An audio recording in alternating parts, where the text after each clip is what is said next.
Good morning. Carl here with today's Sustainability Theory News. Over at Science Daily, first tomatoes, peas harvested on Mars moon soil simulant. So, researchers have developed a way to simulate the soil conditions on Mars and the moon and grow crops from them. This was their second attempt, and they were successful in creating 10 different crop species. Over at the Farmer's Almanac, they're predicting a mild, wet, and wild spring. So you may want to wait on some early planting so seeds don't get washed away, and use seedlings whenever possible. Over an Inhabitat website here, Urban Farm Pod's brilliant plug-in ecology could revolutionize urban farming. It's basically a self-contained hydroponic system.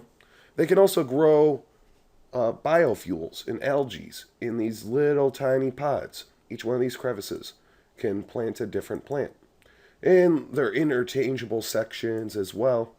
And inside, you could live in there. Over at the National Sustainable Agriculture Coalition, there's new outreach and education programs and tools available to support organic certification.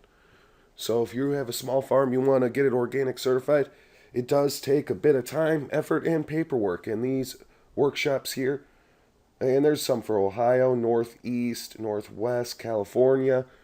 There's a little bit of help pretty much everywhere if you look for it. Over at the Biodiversity International website is a study. I won't even attempt to read this headline. I might fall asleep in the middle of it. But basically, they're saying there's types of beneficial soil bacteria that can protect plants against nematodes. Over at the Organic Consumers Association is a great article on the benefits of unpasteurized milk. There is a lot of information here. It talks about the benefits and drawback. Well, there's some drawbacks, of course, but the benefits outweigh it in their opinion. Higher linoleic acids and omega-3 fat, or beneficial omega acids, rather. There's all sorts of great benefits for raw milk.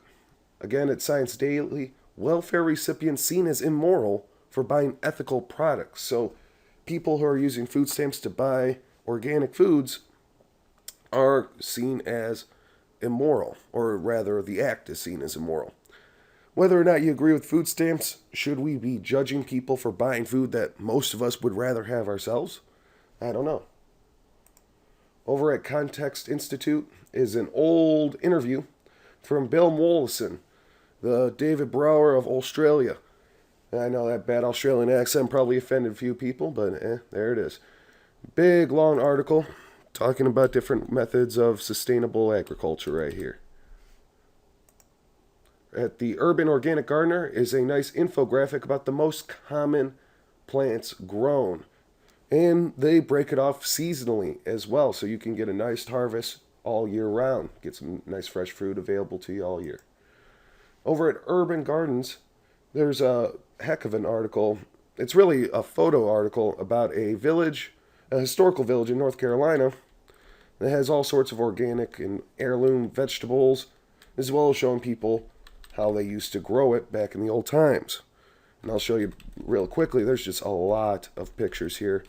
You might want to check it out if you're interested in old-timey sort of agriculture and food preparation. Over at City Farmer News, a little summary about the Louisville Grows urban farming program. They helped create 13 community gardens in a couple of years, and they're exploring ways to do more. At the Permaculture Research Institute, a great article, the title Abundance from Small Spaces, pretty much all about soil health.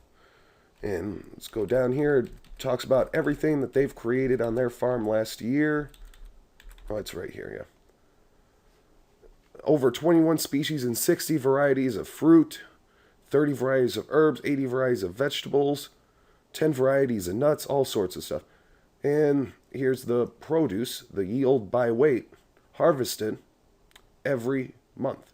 And this is in kilograms, not pounds for the American audience, so it's a lot more than it seems. And they have tons and tons of birds and other wildlife that come visit the farm as well. Lastly, from Beef Magazine, 3 consumer groups producers should strive to connect with. This isn't just for beef farmers, this is for every farmer.